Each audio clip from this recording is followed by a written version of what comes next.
In today's episode, we explore one of the most important and complex questions of our time. What does the masculine and the feminine mean today?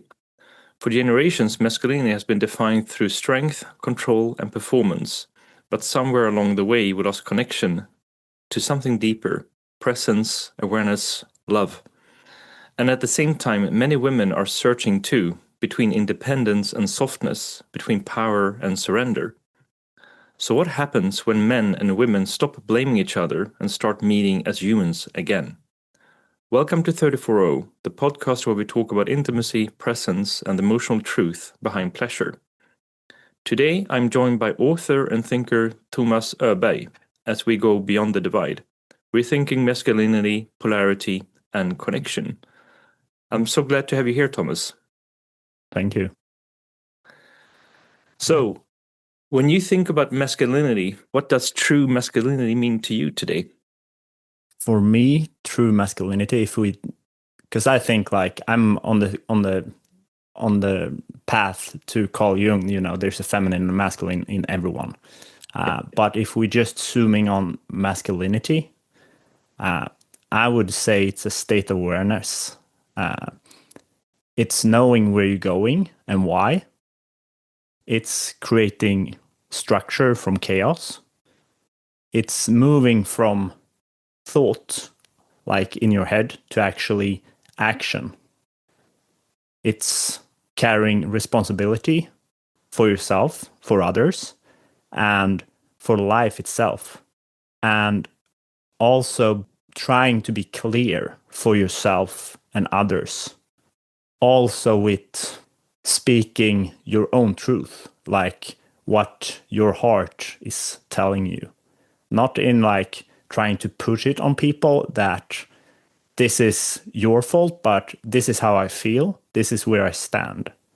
Even if that can be daunting or create like, let's say, chaos around you, and being present with that as well. So I think that's, for me, that's like if you just focus on masculinity as the core. Yeah, and many people say that old masculinity or so-called toxic masculinity is dangerous, yet the new masculinity often feels undefined or even disoriented. What do you think are the risks when we start to demonize the masculine itself? I think that when we suppress things, it will show in other ways. So if I suppress my drive, it might take like outward, let's call it reaction to control. Or if I repress my vulnerability, it could take a reaction of something else outside of you. So I think it's like the risk of demoralizing or just stating that all masculinity is toxic and it's wrong. I think that confuses a lot of men to like, you're not supposed to have drive, you're not supposed to make structure, you're not supposed to take action, you're not supposed to do all of this stuff, And for me, all the things that are manhood is gone in that case, right? So I think it's more of if we demolize it, we demolize men in some sense, and then they will feel lost. And I think that's exactly what we're seeing today, is that a lot of men are confused and sort of lost in direction, lost their compass somehow in terms of what does it mean to be a man, what is masculinity in itself. Yeah, and also think like when we have an imbalance in ourselves, that will show in imbalance action. And what I mean with like imbalance action is like your choices will be imbalanced. And what I state as imbalance is be more leaning toward reacting and destruction. Yeah.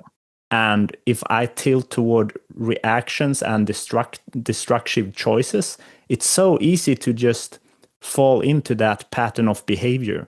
And then behavior becomes a habit. Habit shapes your day shapes you shapes your life. So how does men in general then reclaim the inner strength, not through control or performance, but more like presence, awareness, love, and getting much more focused on this more new masculinity, more healthy masculinity, if you will? Yeah, that's a good question because that's too with like I'm going back to question one with like every man has a masculine side and a feminine side. Yeah, we all do. Yeah. So I think it's like you say, presence, awareness, and love are the foundation to create the balance between the masculine within and the feminine. So it actually begins with you have the courage to face your own baggage, Yeah. your wounds, your patterns, your shadow, your masculine, your feminine, the parts that, like I spoke about earlier, that could react and create destructive habits or like just choices, facing all of that and try to recognize and stop patterns. Exactly. No, I think a lot of people are suppressing, or even society itself teaches you to suppress a lot of the negative or the darker side within you, right? And that starts already in school in many ways, right? So when that happens, we end up really being in a, only living half a life, if you will, right? And owning masculinity for me means that you look at whole of me, right? Both the good and the bad, or the dark and the light, if you will. How do you feel when you look at, let's call it the bad? I mean, initially when I did that, it's scary, to be honest, right? It is scary. Because it's also when you start to slow down and you start to be present, I think that's actually when, I mean, you think that when I slow down and you take it more easy, you're more present, that it's only the good things that's going to pop up, right? I mean, it's only the good feelings. But I think what actually happens is it's a lot more focus on things you might have suppressed, things you are afraid of looking at that actually comes up, right? And when you start addressing those things, you realize that it actually is not that scary to look at it. And when you can control it, and you also know that you might get triggered for something, but when you look at it and you can choose how you react on it, and that's a beautiful step forward, I think, when you realize that something is happening around you that activates you, but you can choose how you want to act out on it, how you want to behave with other people. And that's personal growth at its best, I think, but also embracing both the light and the dark within you, if that makes sense. Yeah, it makes sense for me. When did you catch yourself first in, like, let's say, more of a dark pattern? I think I was in a long-term relationship for over 20 years, and I think there, obviously, I got triggered quite a lot. And I think in today's world, I think the best example of somebody who's triggering me the most is my son, right? He's 16, and obviously he's trying to do rebellion, and I can see myself in him in many ways. And I think it's a good example where a while back I was lashing out on him as soon as he was, speaking up or doing something. And I think that's a very typical male thing to do with your son, right? I mean, that you just react. But what I've realized and what I started doing is literally seeing that, okay, he is triggering me. And I choose to sit with that feeling for a while. And when I act out to him, I do it much more calmly. And I meet him and say, hey, this is not okay. And how are you thinking here? And what has happened in our relationship is that we've grown on both sides, right? He opens up a lot more to me now. He shares things that are very intimate that I think a lot of men would benefit on having that type of relationship with their sons. And it also shows, I think, a different type of masculinity that I like him to carry forward as well, right? I think that's a good example, I think, of breaking also the generational elements of masculinity, or what type of inner shame there might be, or just feelings in general when it comes to masculinity. Yeah, I think that's a good example. I just caught like another pattern of myself. Wait, I'm dating this girl, and then she said something in lines with, "I don't want to hear what you think. I want to hear what you feel." That's a And nice way. That's a powerful way to do it. Yeah. And then she just start asking questions, and just start digging. And I could feel it was painful. And I could feel like I was about to cry. Mhm. And instead of talking to her face to face, I turned away and leaned away. And then I just caught myself in that moment that I feel shame Mhm. for showing, let's call it weakness, in my mind is weakness. Yeah. And like tearing up and crying in front of a person. I felt shame for that. So I just caught myself in that moment, and then I just said to her, like, I feel shame. Yeah.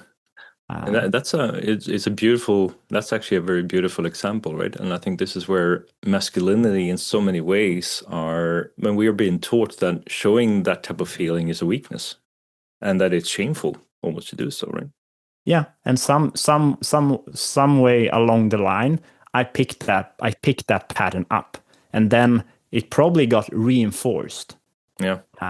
Not maybe by consciousness, but unconsciously, because that's how it has been. Like, men Yeah. should not talk about emotions, men should not show emotions, men should not do this stuff. Yeah. So that's just like, if we go back to patterns and how you can reclaim your pattern, or sorry, your power, is Yeah. actually just being humble enough to yourself and see your own patterns, like constructive and destructive, with like also seeking validation in form of like sleeping around, Yeah. or just keeping everything shallow in the form of, I don't want to share anything vulnerable to me because I just want to move around. As soon as it goes there, I feel really uncomfortable. Then I'm just gonna exit. Then I'm Yeah. off to the next girl. Exactly. And that's a vicious cycle you're in then, in one way. So do you feel that many women today, if we look at them for a while, have lost touch with their feminine energy? I think this fight for, let's call it, equal rights which I'm for, but it has created an unbalanced within men, within, let's say, the masculine and the feminine. Mm. So I think it's been, men are being shamed for being let's call it masculine, and females has been uplifted to become more masculine. In that separation, I think that females has lost touch with their femininity and almost shame that, like the way like men get shamed in masculinity, almost like females shame themselves in femininity. Actually, an interesting way you're putting it. And I think, because I do agree with you that I see a lot of women, particularly now when there's also a lot of, I mean, if you look at the mid-aged women, there's a lot of single mothers out there as well, and that they are forced in one way to be in their masculine to control, to set the the boundaries for themselves and to care for themselves, right? And I think, and also then actually then shaming men for being that toxic sort of approach that we've seen, right? And I think this is where I think there's a need for a better conversation around what masculinity means and what feminism and femininity means as well. So we actually create more of that balance between the masculine and the feminine, because I think we need both, and we need to integrate both in ourselves. Because as you said, if you look at the Carl Jung approach, that everybody has a masculine and a feminine, and I do believe that too, right? That we need to embrace both, but we also then need to meet and allow each other to meet. And if we don't do that, we're just going to create further polarization and further divide. Yeah, and I think further unbalanced, and Yeah. as well as, like, I would say, shadow dominance as well, like, and just create more destructive patterns for ourselves, and then for our kids, and then just like for generations to come. Yeah. So I think it's like you're saying, with the trying to balance within, trying to lead yourself within, and find a person that are on the same journey as you, and that become like a more like a partnership instead of a warfare, And I think there's another thing here that I think, going back to touching both on responsibility and shame and also healing in one way, but a lot of the narrative today places a lot of the responsibility for change on men. And how can we actually then speak about responsibility without falling into guilt or blame? Because I think this is where we're ending up in this polarization in so many ways, right? So how do you think we can be more responsible in that sense to create more safety for women, but also avoid falling into guilt or blame?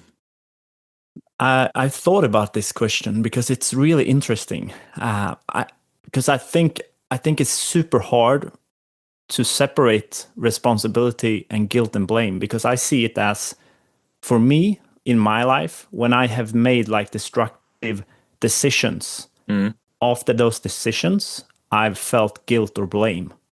So those decisions or those feelings had made me adjust the course towards being more responsible. So in a sense of, like, if we were just talking about on an individual level, I'm thinking that guilt and blame can actually be really good to start to adjust your behavior to, in the future, reducing guilt and blame, because you take more responsibility on a personal level. But if we zoom out and look at, like, on a mass media scale, if we're talking about guilt and blame and shaming people, I think that's a really good way of creating more separation, more like suppressed emotions. And further divide, I guess, in one way. 100%. 100%. And it's the same in relationship too, with guilt and shame, because it's really good emotions. If you're actually a good manipulator, it's really good to control people with that. Yeah, I can definitely see that. I think there's going to be an episode coming up talking about manipulation in general in relationships, and I think that's going to be touching on this a lot, because it is really leveraging those type of weaknesses, if we will, if you would like to call them a weakness, or feelings, I should say. It's a very strong thing to address, and I think for me, the one thing men need to start with is more awareness, because I think there's a lot of men who are not aware about it. They just assume, and when you assume something, it's the norm and you're stuck in that wheel. And I think the more important thing we need to talk about is actually more awareness for men, right? That we are not shameful, we are not bad as such, right? That we can be grounded, and it's okay also to be vulnerable in that. And I think that showing vulnerability for me is a strength. It's not a weakness. And when we can see men and make sure that they can open up and be more aware around these things, that's when we can start driving a change. How do you think that awareness, how do you open that door? It is hard. I mean, I think we gave examples, both you and I, from me with my son and you with that woman, right? That when you sit and you realize, I feel shame, that is awareness. And that is growth in itself, right? Because that means that you're sitting with that fear, or you're sitting with that feeling. And when you realize that, it's the realization that is awareness. And I think it's more about, for men listening to this podcast, for example, is start sitting down and slowing down a bit and think about, what do I feel right now? Because when you start and realize what is the feeling, and you almost can write it down, that feeling, that's when you can actually start embody it more, right? And that's how you create more awareness about it, because that's also how you, and when you create repetition around this, it will be becoming something you do more automatically as well, in one way, that you will learn it. It's like anything else we do in life. We do it through repetition as well. And when we do it that way, I think it's a much healthier way for us to create awareness. But you have to choose to want to do it as well, right? It is a journey. It's nothing, I mean, there's a door to enlightenment or growth, personal growth, and you have to choose yourself to walk through it, or just accept life as it is, right? And that's a choice. And free will is, I think, you can talk about a lot of things in life, but the free will is something that everybody has, and that means that you can choose. There's a choice. Yeah, and with that choice, I think this is beautiful too, because the way I hear it now is also like we're almost back again, looping around to like take back the inner strength. Yeah. Just become conscious of your choices, seeing your own patterns, and start breaking the patterns that actually create destruction in your life.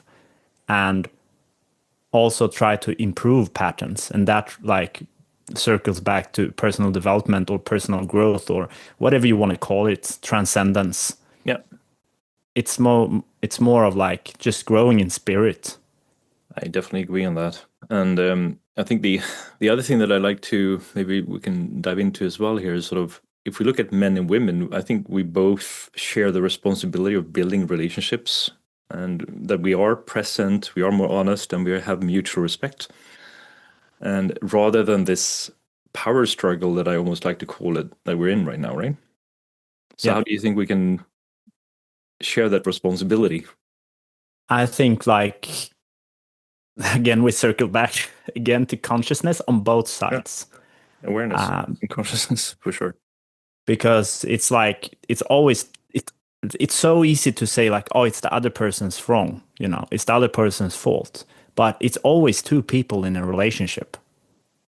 And if one is actually trying, let's say trying to become better, trying to see their own patterns, trying to catch their shadow, trying to balance out the feminine and masculine within themselves, and trying to work on themselves as well as in the relationship, but the other person doesn't, I think it's so easy that you're with the wrong person. If it of course is you have to like it can change in one day, but I'm thinking like if the other person doesn't show any responsibility or any wants to actually do the work and try and start to change, even if they're gonna fall flat on their face, but if they don't even try, within 3 weeks, I'm just thinking you're with the wrong person. Yeah. If you put in a lot of effort, but the other person doesn't, I'm just, it's not, it's not, I don't think it's going to be better. I agree on that. I think, I mean, there's a few elements there. I think in one way it's almost disrespectful to yourself and to your partner not to take the responsibility in one way, particularly if you have a partner that wants to grow. But again, it also then is a part of the free will, which means that, yes, it's a choice of that person, but then you also have a choice. If my partner does not want to grow, do I want to stay in that case, right? I think that's again going back to the free will.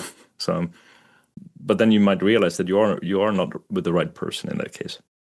Yeah, and I had like a conversation with a woman about this, and she said like, yeah, but because I just asked her questions, and then she said like, yeah, but it's not that easy, we got kids, we got this and we got that, we got like big house, we got car, we got like a lot of other stuff around it, and I would never say it, nothing is easy.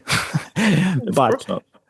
But somehow it's still like if you have tried and if you have like if you put in 100, if you're let's start with that, if you're true to yourself and actually said like you take responsibility and you try to develop the relationship, if that's true within yourself and you can feel that and you can see that and the other person doesn't, it's like, what are you doing? You're wasting your time.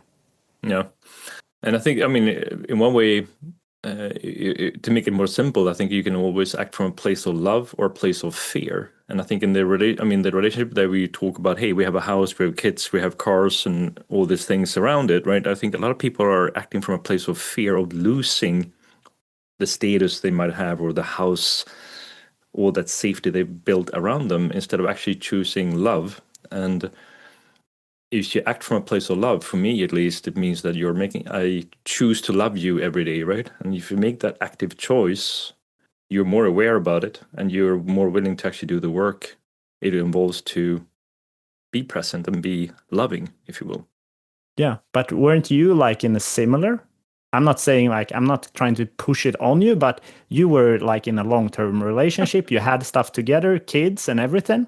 Exactly. It was exactly the same. So, I've been going through that journey myself for, I mean, over a 20-year long relationship. And then when you sit there, and I have the uttermost love and respect for my ex-wife, but it's, when you look at yourself and we're not communicating in the right way, we're not loving each other in the right way.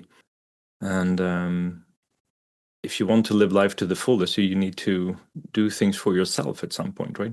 And that becomes with a cost in that sense, and that is a challenge, and it's not easy. It's a painful path to walk in many ways. But when I also then, as I mentioned, when I look at how my relationship with my kids have evolved through this, even my relationship with my ex-wife, how we can talk and communicate now, it's also valuable in many ways, right? And I don't think that growth would have been achieved if I would have stayed in that relationship in the same way. And I think and you can obviously always be sad if you think about the fact that, hey, if I would have been on the level I am right now in the relationship, it would have been very different, right? But that's also you can always contemplate on that, I guess, but it's sort of a realization that it obviously, when you've done personal growth and you look back, it's a lot of things could have been different in life in that sense, right? Yeah. And of course you can contemplate, but what's the in some sense, like what's the point? No. It was more like it's more the fact about it, right? Yeah. I think. Yeah, and if you didn't break that pattern, let's call it just a marriage. I just call it a pattern. If you didn't see that and took another direction, you wouldn't even be able to have that thought in your head. No, and I think a lot of couples are accepting that status quo more or less that we were in. Because yes, I could have chosen to stay there and have a comfortable life with a house and everything like this. I mean, like the way we did. But then how true am I to myself about what I feel and where I want to be, right? That's the other thing that doesn't happen there. So let's have another look at then, if we move beyond gender roles and expectations, what do we need to reclaim as humans in your mind? I think personal responsibility and self-leadership. I think that's the start of it, because you have to, like we've been talking about, like with patterns, with your own shadow, with the feminine, with the masculine, with like the balance and what's right for you and what's not right. I think you just have to introspect to see where you stand and to see all your things and start to take responsibility from that. And when you start noticing and creating awareness and like catching yourself, I think you can start to lead yourself to become a better version of yourself. So I think that's the first step. That's a very first good step, but it all comes down to that responsibility and awareness that we need to take, right? Man or woman in that sense, right? As a human being. Yeah. It's like it's an ownership of your words, your energy, your actions, and like the impact as well. Yeah. And I think there's so much more we can do as both men and women. And I think if I'm looking at with all the people I've been talking to, I think every person in general wants to have a better intimacy in their life, like be closer to a person and be more intimate with them. And that doesn't just mean sexual intimacy. It also means much more about emotional intimacy, about how you're closer, how you open up and how you share and how you can be vulnerable, I guess, to that person, right? Or with that person.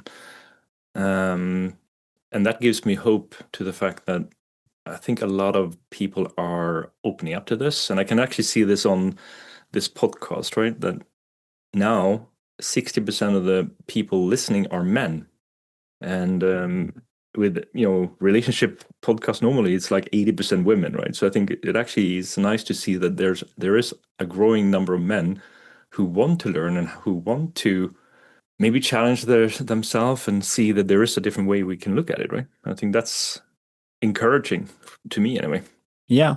And I think also like if you go back to the balance between the masculine and the feminine, and if men feel lost, I think they start searching and then they just find stuff. Yeah. as well as like the old masculinity, there was like almost none connection with the feminine. So then it's just like the life becomes just like performance and some sort of shallow. Yeah. It's just a life without emotions. Yeah, but then you're seeking validation for yourself, right? I think that's what you do in that case. And that's not being a man in my mind. It's being a small child looking for attention. Yeah. In that sense. 100%. But if you would write a short manifesto for humanity beyond labels of masculine or feminine, what would you say? I wrote it down. You wrote it down? Yeah. I love to hear it. So. We were never meant to be separate. Not as strong or weak, not as shadow or light, not as masculine or feminine. We were meant to live as a whole beings.